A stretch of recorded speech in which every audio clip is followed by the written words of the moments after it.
Is this happening to you?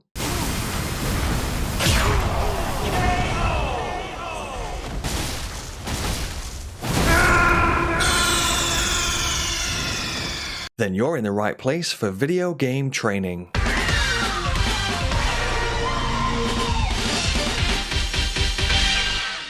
In this video, I'll show you how to defeat the Putrid Avatar / the Erdtree Avatar located in Western Caelid. There are multiple Putrid Avatars, and I do believe the battle mechanics are the same or similar on each fight. If you want to be an absolute legend and support the channel, then make sure to hit that like and subscribe button. My name is Azzavhar or Azza. Now let's get into the video. I'll just show you on the map where this boss is located. It's a little bit east of this smouldering church, just here.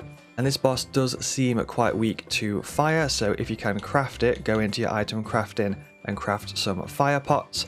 You can also craft some fire grease to apply to your weapon. You can also use spirit summons / spirit ashes on this fight, so feel free to summon. You can also choose to fight this on horseback or on foot, the choice is yours.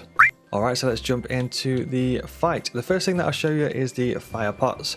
So you want to be not too far, but not too close. Usually on horseback is quite good, specifically for the fire pots. It does quite a good chunk of damage, as you can see. Technically speaking, if you had enough of these fire pots, you could pretty much just finish the fight entirely by just throwing fire pots. This particular attack, you can just roll right and left over and over again to avoid those attacks.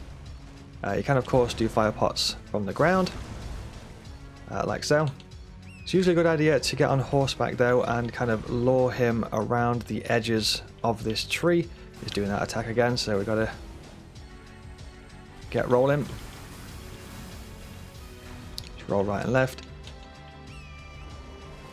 Throw those fire pots. Might kind of lure him back. He kind of goes to a certain distance and then tends to do like a little backtrack thing like he's doing right now. And as you can see, they do quite a massive amount of damage, so if you had enough you could just win the fight by just doing this if you wanted to. Just kind of lure him back around again. When it's safe, just throw the fire pot. That one I'd recommend getting off the horse. Technically speaking, you could avoid this attack as well by going quite far around the tree and just letting the tree kind of block all of the attacks. So that's the fire pots. That's that bit. And with that ranged attack that he's doing there, it's usually a good idea to have some distance between you and him, because if you are close and he's doing that ranged attack, you might also do melee, and it's really difficult to dodge like the melee attacks and the ranged all at the same time. It's absolute chaos. So that's why it's good to get some distance. We're going to apply the fire. There it comes again. This time he's probably going to try melee. No, he's just spamming the same attack over and over again. So what I'll do now is show you some close-up stuff. Usually I lock off when we get close up and stay roughly around this area just here. This one is going to jump up, and just be careful of like the scarlet rot that kind of happens in front of him there. So when he jumps on the floor, there's like a conal attack where scarlet rot kind of sort of shoots out in a cone. That's where it's quite tricky like that, so if you're doing melee at the same time, it's a bit of a pain. It seems to like this attack today quite a lot.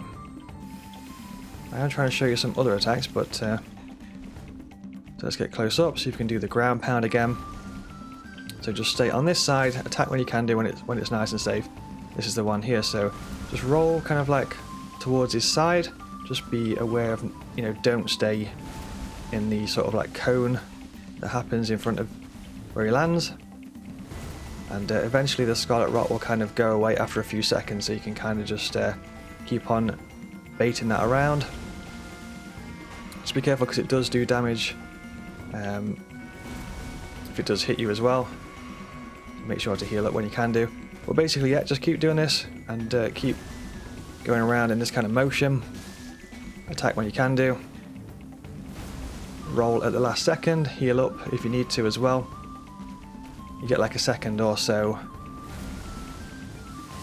after he's done the attack. He kind of lands on the ground. Get a second here to do whatever you want to, attack or heal up. He also does a foot stomp. Just keep on kiting him around like that. And essentially that is the fight. There we go. And you get the green burst crystal tier for winning that fight, as well as the flame shrouded cracked tier. There are a few more of those avatars knocking about here and there. The fight itself, however, is quite similar or same-ish to the one that we just did. If I do find an avatar that is massively different to the one that we just fought, then I will make a separate video for that one. Hopefully you enjoyed this video and it helped you out in some way. If it did, remember to like, subscribe and drop a comment. You can check out all the other content that I make at Azzavhar.com. The link is down in the pinned comments. That's Azzavhar.com. Thank you very much for watching and I'll see you in the next one.